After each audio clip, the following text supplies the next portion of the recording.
If you lock a normal man in a concrete box, he waits. If you chain him to the wall, he breaks. But if you lock Yoshie Shiratori in a box, you are just giving him a puzzle. In the history of Japan, there was one prison that was considered inescapable.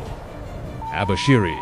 It was built in the coldest place in the country. The guards were brutal, the walls were high, and the handcuffs were made of inch-thick steel. But on a freezing night in 1944, the guards looked into the cell of their most dangerous prisoner and found nothing.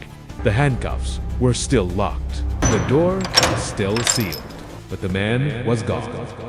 This wasn't magic.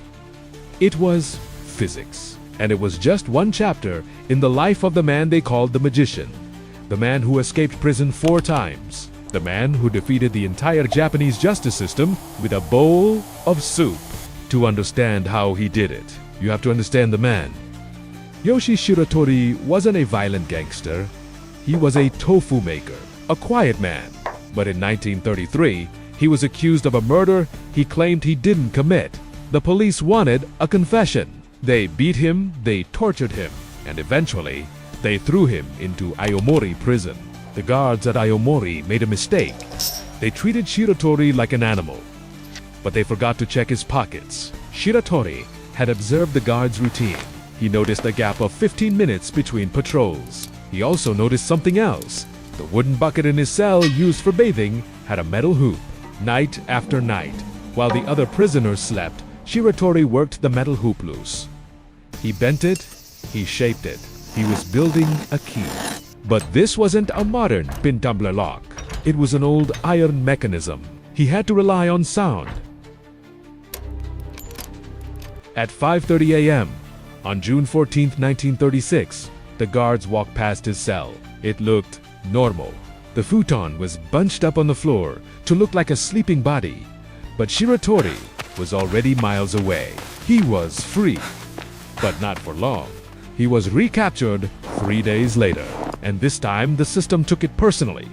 They sentenced him to life in prison, and they sent him to Akita. The cells had smooth concrete walls. The ceilings were high. There were no windows, only a small air vent on the ceiling, covered with a copper sheet. The guards handcuffed his hands behind his back. They thought, he can't pick a lock if he can't use his hands. But they didn't know about Shiratori's body. Shiratori had a unique physical anomaly. He could voluntarily dislocate his own shoulders every night. He would pop them out of their sockets, slide his hands down over his feet, and bring them to the front. But the door was solid steel. There was no lock to pick from the inside. So he looked up. The vent was 10 feet up. The walls were polished concrete, impossible to climb. Unless you run like a lizard. Shiratori pressed his hands and feet against opposite walls.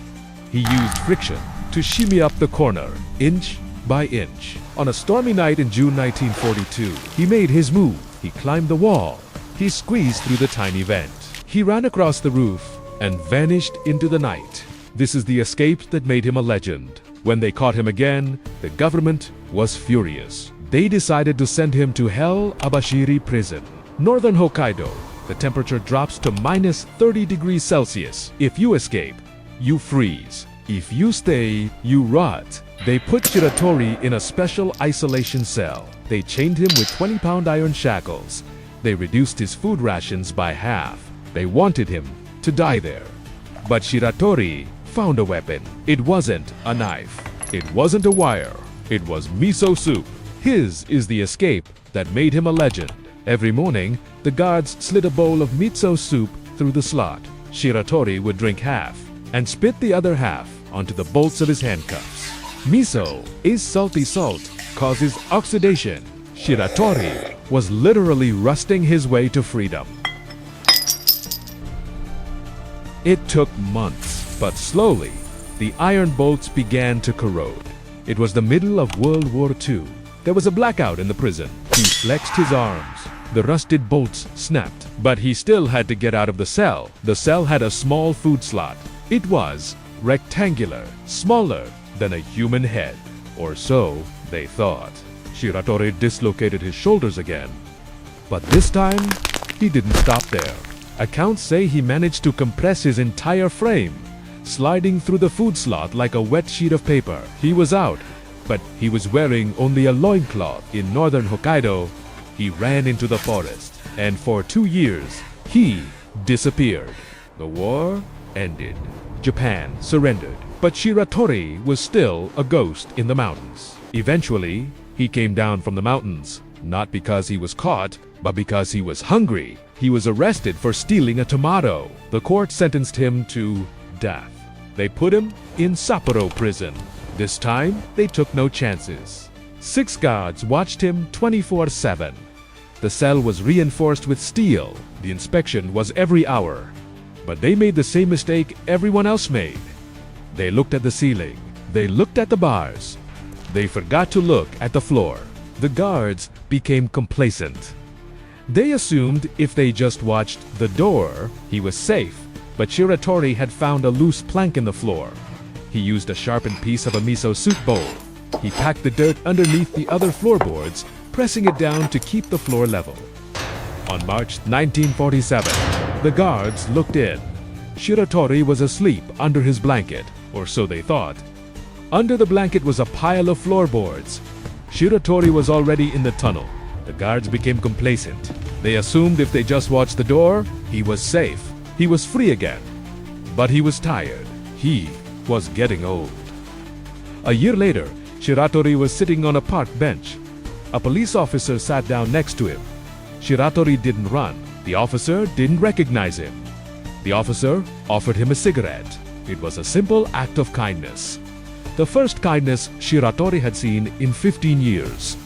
He took the cigarette, he smoked it, and he started crying. He turned to the officer and said, "I am Yoshie Shiratori." He surrendered, not because he was beaten, but because he was done. The courts looked at his case again. They realized something. In all his escapes, Shiratori never hurt a single guard. He never took a hostage. He only escaped because the conditions were inhumane. The High Court revoked his death sentence. They gave him 20 years. And this time, the warden treated him with respect. He gave him a job in the prison garden. He didn't chain him. And guess what? Yoshie Shiratori never tried to escape again. He served his time. He was released in 1961. He returned to Aomori and lived a quiet life. Until he died, the Japanese prison system spent millions of yen, built thicker walls, and forged heavier chains to hold one man. But in the end, the only thing that could hold Yoshie was a little bit of respect.